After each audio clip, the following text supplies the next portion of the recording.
Hello, everyone. Thank you for joining us today. WRJ is thrilled to be honoring several remarkable women during our upcoming Women's Empowerment Awards event on May 13th. Until then, every week we are preparing a video so that you can get to know our honorees and some of their achievements. And we're also engaging them week by week in a conversation on Facebook Live. So today I am honored to be joined by our next honoree, Rachel Schulties. Please check out the wonderful video about her that's on our Facebook page for more information about Rachel's background. Rachel, when you were nominated for this award by Anne Picone from your office, she wrote the following: Rachel is a woman who talks the talk and walks the walk of a leader for everyone around her. But as a woman myself, I can say that I often deeply feel her commitment to the women she works with and manages. To know her is to know she has a big voice. She demands to be heard, and she has something to say. And she wants you to be heard as well, because she believes we all have important ideas and stories to share with others. So, Rachel, please share with us what women's empowerment means to you and how that plays out in your life's work. Well, first, Marla, thank you so much for having me. I am so excited for this conversation and truly honored to be a part of this amazing group of women. And thank you to Anne for that incredible sentiment. So I was raised in a family of matriarchs, really. My great-grandfather passed away young, and his wife, my great-grandmother, took over our family's business and truly was an entrepreneur when entrepreneur wasn't even a thing, let alone a woman. And throughout my life, that's how I was raised. So I always was encouraged to speak. I remember being at the kitchen table, when I was very young and discussing where we wanted to go on a family vacation. And it was such a democratic process. Everyone had to present where they wanted to go or what they wanted to do. And I was always raised to have a voice and to speak. And so to me, that is so much of what empowering women is encouraging people to speak and listening to them, even when they're not sure what they want to say. The only way to learn what you need to say to the world and what your impact should be is to try. And I've always been supported by my family in the jobs I've had throughout my life. And it's really something that is special. And I think growing up so active in the reform movement as well, I always saw women taking leadership roles. I grew up in the era of singing Debbie Friedman all over the place. And to me, she was exactly what, a woman was, right? A woman who wanted to speak and had something to say. And I took that, and that coupled with my family really helped me to understand what it meant to be empowered and to empower others. Well, thanks. Clearly, you do empower the people, particularly the women that you work with. Can you share with us one of your proudest moments in lifting up the voices of others who may not themselves have a platform to do so? Absolutely. I think one of my proudest moments and something I continue to be very focused on is providing my own daughter with a voice. I have a 7-year-old daughter. She is a Jew of color, and she is adopted. And there are a lot of things that she struggles with, that has to embrace, and things she needs to understand that I myself have not necessarily encountered in my childhood and my adulthood. So I really strive very hard to be a voice for her in a world where she may not be heard as naturally. I think about the environments she's put in and what we can do to help her thrive and not be in a position where she can't thrive just as much as anyone. So I've been very active in anti-racism work locally, and I'm trying to be on a more national level, especially within the world of Jews of color. And it's something that's very important so that we understand what needs to be said and that we enable people to share those messages.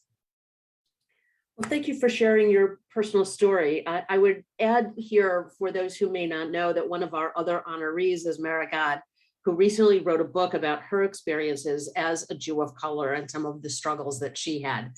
So stay tuned for a future Facebook Live in a few weeks with her. So perhaps you can add and share another story about a time when Jewish values informed and influenced your work, and touch upon how you think Jewish values and empowering others intersect.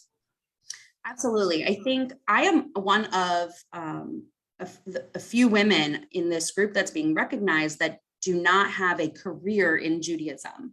I have a traditional career. I'm a chief operating officer at an advertising agency. I've always been in, a traditional path. And so for me, Jewish values have formed very much who I am, and integrating that into my professional life has always been natural for me, but maybe not always for others. I live in a world where we are struggling to report to board members, or, have profits and public entities. So really, my Jewish values have allowed me to stay within my ethical boundaries.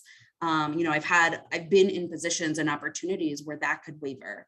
And I always kind of go back to not only how I was raised, but what I was taught throughout my, Jewish upbringing on what is important within society, for others, for equality, and really try and live up to those values, and question whenever I am put in situations where that's not as natural. I've had points in my career where I've chosen to leave or, change my path because I have been around people who didn't have those same values. So I think it's very important, not only from a Jewish teaching perspective, but also just the way I live my public and private life, right? What I teach my children. So I think it's important in that way. I also think about how Jewish values come into as I'm raising my children. I have a 7-year-old and a 10-year-old, and they are kind of in the thick of whatever this crazy childhood is they're living. And they are faced with things that didn't have names when I was a kid, bullying and cyber issues and all of these things that didn't exist, and teaching them to navigate those with empathy and with ethical behavior is something that really we face every day as parents. And I love that I can always kind of go back to our Jewish teachings and values in order to relate those instances for them. Yeah, I think sometimes we take for granted the role of parents as heroes. I think it's heroic, really, to raise children in this day and age, and more specifically to raise ethical children in this day and age. So kudos to you and all the It's definitely the hardest job I have. Yeah, to all the parents out there, kudos to all of you. As people might expect, we did share some of our questions with you in advance. So I want to go off script just a little bit. Okay. Mentioned the engagement in Jewish life of your family members, your grandmother certainly, and I know that your parents and aunt and uncle are very involved in Jewish life, and we're blessed to have them in leadership. So can you share a little bit about perhaps your volunteer work in the Jewish community, and how you bring that experience of having been raised in a Jewishly involved environment, and how that plays out in your own life today? Absolutely. Yeah. I mean, Judaism was always a part of who I was and my family's identity, which I'm privileged to have, right? I think a lot of people find their Jewish voice later in life. But I was always surrounded by very strong Jewish voices. I was very active, in my synagogue growing up, active in Nifty, went to Jewish camp. So that world was so natural to me. But I think that what that has really brought to my life, and the examples that my family has brought to me, has been amazing. For us, Judaism is so much about tradition and connection. We have a very large family on my father's side, and we all, although not all raising Jewish families necessarily, not all really active or practicing, we all see the connection we have through our Passover Seder as a perfect example. and travel across the country to have that Seder. And during this pandemic time, we were doing it virtually. So it's something that truly connects us on a level that most families don't have. And that leadership was always important to me. Now, what I have done as an adult really to volunteer is I took my professional experience and translated that into what could be valuable for some of these organizations. So it really started on a local level with my own synagogue, and we saw a need to improve communications amongst members. So I was able to get involved and create some of the social media assets we use, work on refining the newsletter, and work with some really incredible volunteers who had similar skill sets in order to streamline, operationalize, and really make our presence consistent and reliable for our members. And then that kind of led to supporting some other organizations within the movement, specifically the World Union. I've helped them with social media for various events and really taken, again, that professional knowledge and allowed it to amplify some of these messages. A lot of these organizations obviously revolve around fundraising. So being able to target and message the right people is critical to their success. And so I'm thrilled that I've been able to support some of that. And then more recently, I've started to speak more about my passion for anti-racism. And I was able to speak to my own synagogue. I was invited by Rabbi Rachel Steiner a few years ago to speak, as was my husband, on a different instance, really about the place of Jews of color and our experiences with that. And then I had a piece published by the WRJ, which allowed me to speak to some other synagogues. So really for me, I want to be able to take my professional experience to enhance the movement, but also share my personal experiences so that people can act change at their own local level. I'm very open to sharing any of that and really allowing people to see inside a world they might not be as familiar with. I think sharing your personal experiences and your expertise is very powerful and important and critical to the success of Jewish life. Someone just yesterday, I was talking to someone about how remarkable it is that WRJ is able to accomplish all the things that it does with so few staff members. And, how are we able to do that? And the answer is people like you. It's the volunteers that bring their professional expertise, their personal experiences, and do the work of the organization in partnership with the staff. We wouldn't be able to do it otherwise. So it's so appreciated what you bring both professionally and personally and in your volunteer work. So one final question, what piece of advice can you give to women who are still fighting to be heard? I think the most important thing I would say to anyone is seek a mentor that you can be vulnerable with.